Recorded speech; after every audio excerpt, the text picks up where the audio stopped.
Alors, nous devons ici chercher un polynôme q de z, avec z ici un nombre complexe, tel que le polynôme du quatrième degré, z4 moins 10z³ plus 38z carré moins 90z plus 261 soit égal à z carré plus 9 fois q de z.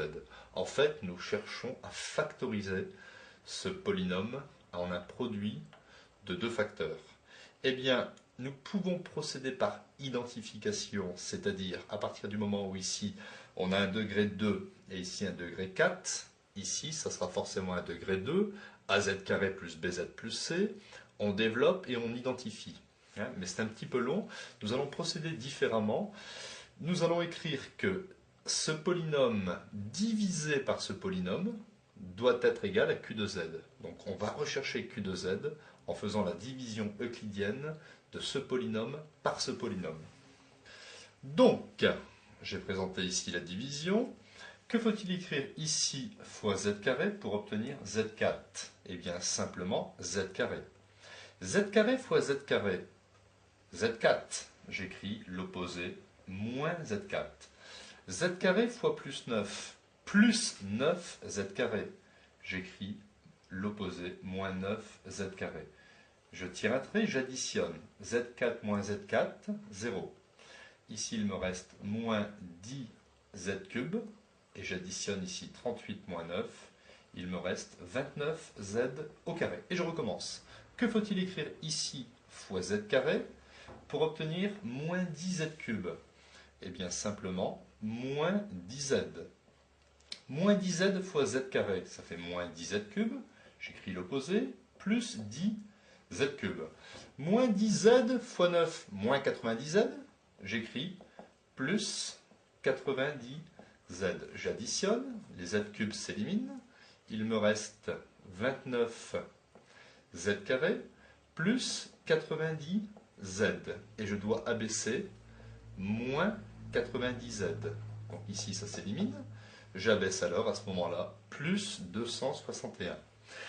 Et je recommence. Que faut-il écrire ici fois z carré pour obtenir 29z carré? Eh bien, plus 29. 29 fois z carré, 29z carré, j'écris moins 29z carré. Et 29 fois 9, ça fait 261, j'écris moins 261. J'additionne, les z carrés s'éliminent, et il me reste 0. Ainsi, le polynôme complexe du quatrième degré, P de z, sera égal à z carré plus 9 multiplié par z carré moins 10z plus 29. Donc vous voyez que la technique de la division euclidienne est un petit peu plus rapide que la technique d'identification, et on peut savoir tout de suite si l'on a bon avec un reste nul.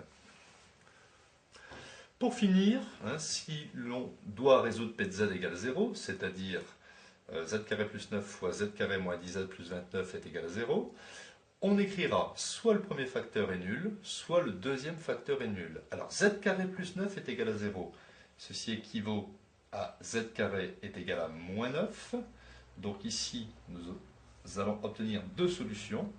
Z1 est égal à plus i racine de 9, c'est-à-dire 3i. Et Z2 est égal à moins i racine de 9, c'est-à-dire moins 3i. Ici, il faut faire le delta. Donc, petit a c'est 1, petit b c'est moins 10 et petit c c'est 29. Le delta est égal à b carré, donc 100, moins 4 fois 1 fois 29, moins 4 fois 29.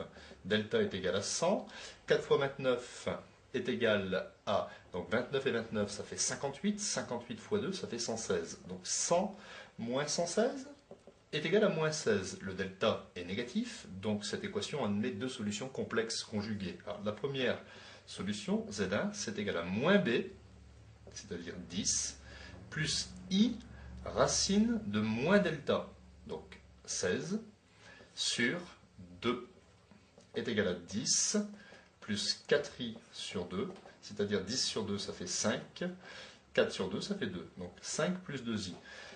La solution Z2 est égale au conjugué de Z1, c'est-à-dire 5 moins 2i.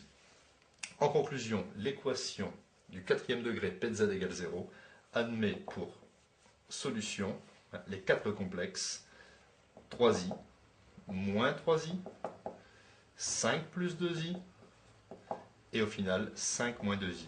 Cela signifie par exemple que si l'on remplace z par 5 plus 2i dans cette expression, eh bien le produit est égal à 0.